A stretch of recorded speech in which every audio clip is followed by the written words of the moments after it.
morning from a hot 25 degrees, 7:30 a.m. Tokyo. It's already very hot. We're on a mission today to a place called Kawagoe. It's a castle town on the northwest of Tokyo. But I need coffee first, so I'm going to 7-Eleven, which is right here. Well, I've arrived in Shinjuku, but I need to find a place called Seiba Shinjuku. It's a different station that I have to connect to a different line on. It's in a hotel apparently, the station.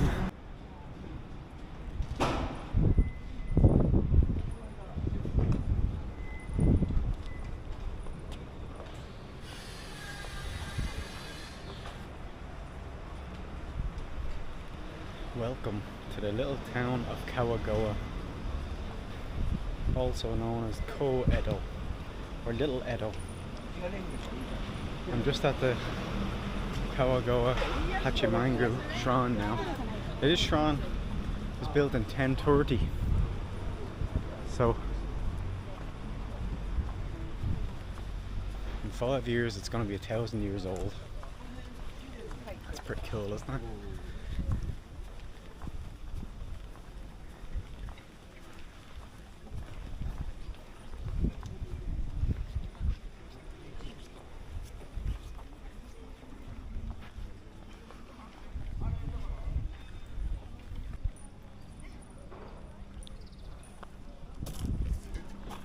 So this place got the name Ko-Edo, or Little Edo, because at the time it was the closest castle town to Edo, or Tokyo as it's called now, and it served as a key defensive point in the north of Edo.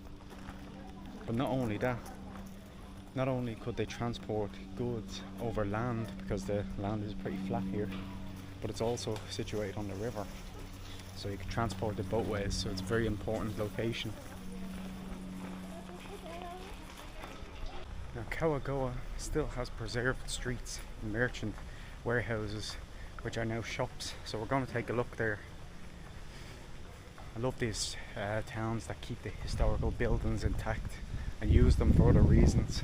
There's also a lot of temples and shrines here, so we'll be checking them out.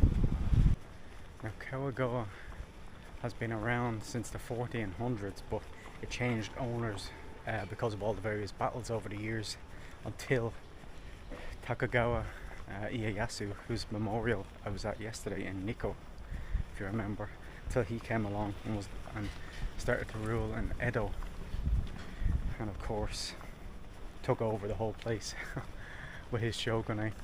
Now just because this is an old historic town doesn't mean it hasn't fallen victim to capitalism. It certainly has. You can see they've got the usual McDonald's, Don Quixote, everything, but they still have streets specifically preserved. This is obviously a lot newer. This Sanrio character is pretty popular in Japan. Don't know him though, or it, or her. I'm just trying to find the old street now and the other shrines and temples. It's warm. Glad I have my iced coffee in my bag.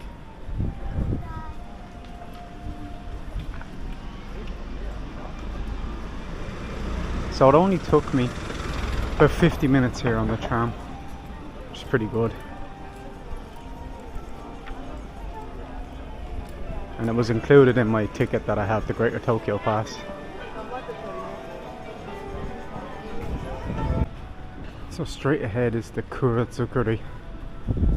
I only know that because I saw a sign back there, and that is the old traditional warehouse building street, which is what I'm most looking forward to. Surprisingly not the shrines, although I am looking forward to them. Check out this ramen bowl.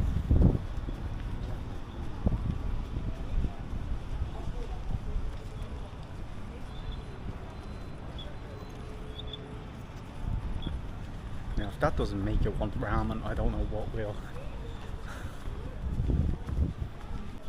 Now when I say it's hot, it's pretty hot. There's no wind, it's just dead heat on my neck, so I can feel it. Hopefully I won't be in it for too much longer. Hopefully it's shaded over at the warehouse street. I might take a quick look in here. Not much in there. We continue on to Warehouse Street. Special Lawson. Usually they're blue, but sometimes you come across these Lawsons that say Lawson 100 or Lawson Natural. They're a bit more expensive, and they sell kind of like vegan products and stuff like that.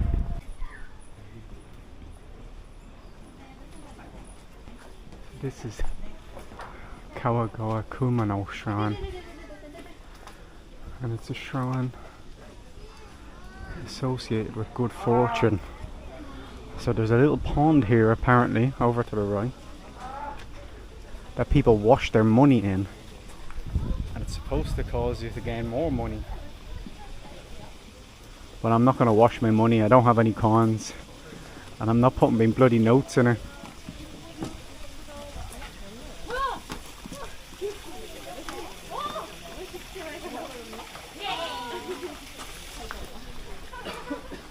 Also for good fortune, if you landed on the small little pole, you're guaranteed good fortune. I'm gonna do it before I leave.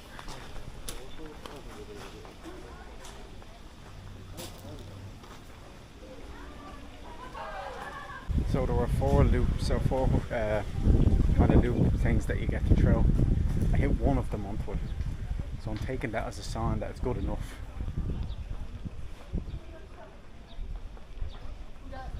Doesn't have to be a great fortune, just has to be good enough.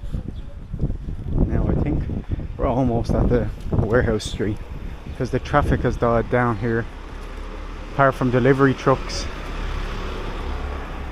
so I should be around the corner.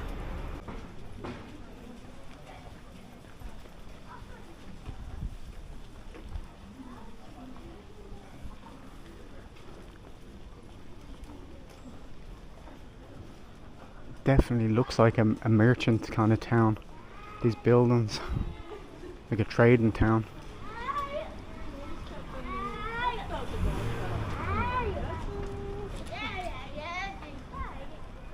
It's pretty cool, these fish. They always have them up. I'm not sure what the significance is.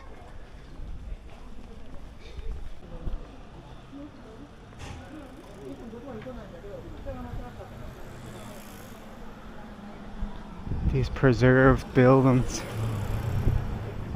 This shop, from what I read up, sells eel, grilled eel over rice, and that's been operational for over 500 years.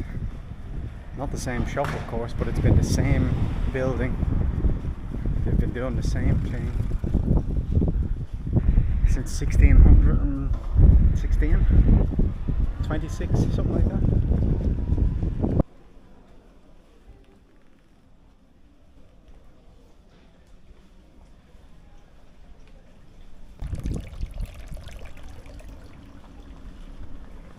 It's a really nice little garden here. When you cut through the tourist information area, there's a little sign that says if you cut through here it's easier.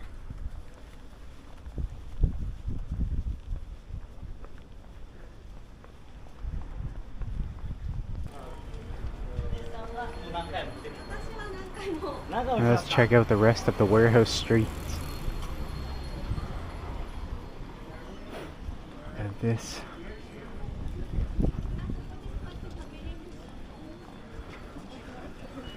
From everything. Cheesecake shops, all desserts, coffee shops. I saw a picture actually of a Starbucks that's done in this style, so let's see if we can find that. Wow, check that out.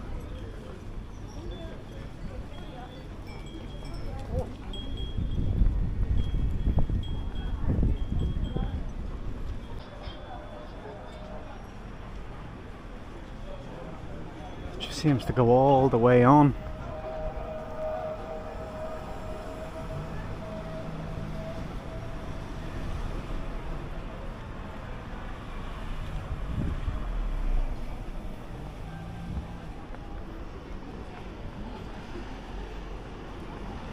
Not sure what they're all waiting for.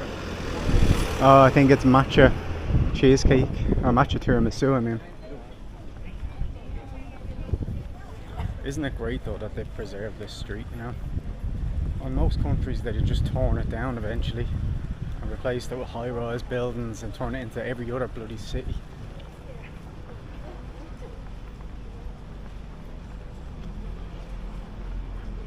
Lovely. And up here is the old clock tower. Now it only rings, I think, 3 times a day, and I'm not going to be here for the ringing times of it, but it's really cool.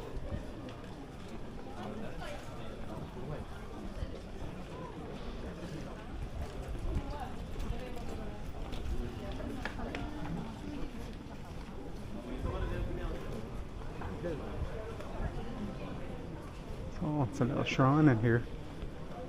I found the Starbucks.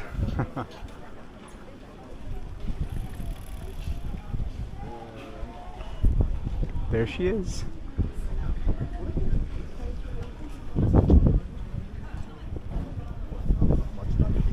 At least it kind of fits in with the style of the area. Should I get a beer?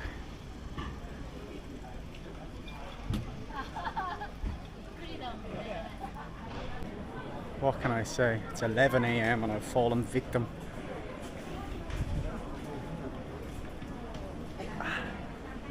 Nice and cold.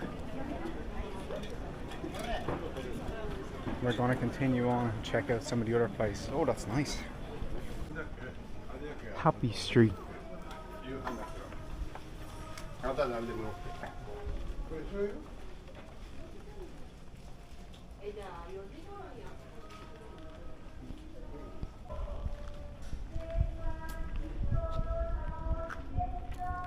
Well, Happy Street didn't last very long. Maybe it's a metaphor for happiness doesn't last very long. There's only a couple of little cake shops along it. Now they do look lovely, I have to say, but I'm not getting a cake right now. I might get one later. It's a nice little town. There's some kind of a protest on though, or I don't know what it is.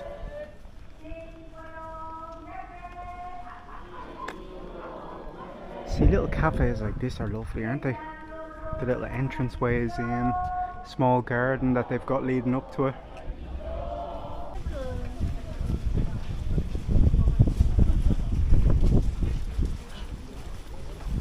This is the Hikawa shrine. So this shrine holds 5 entities that are all associated with the health of family relationships, so family strength, marriage, that kind of thing. A lot of couples going up. Must be having a bit of trouble. I'm looking for a bit of inspiration.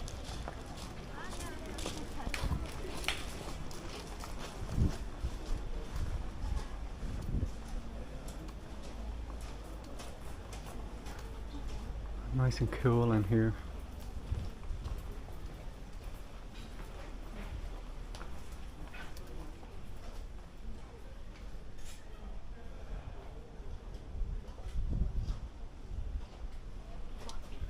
As I tell you, out in that sun, it is hot.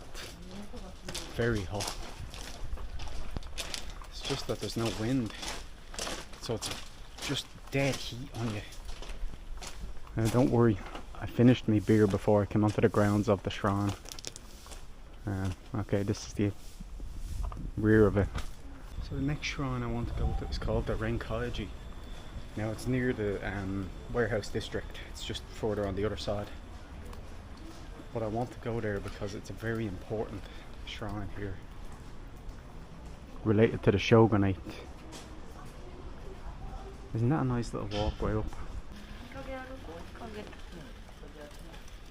I don't know what this street is, but I decided to walk down because it looked pretty nice.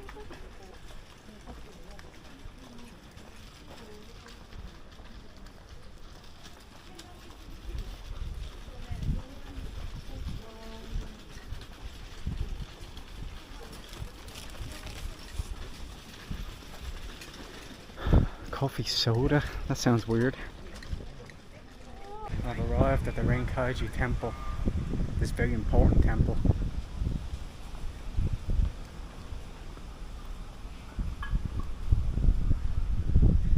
It's the under the Tokugawa shogunate. this temple was actually very important. It was recognized as a prestigious Buddhist study center here, and it's allowed to display the Kawagoe hollyhock crest, which is the symbol of the Kawagoe shogunate.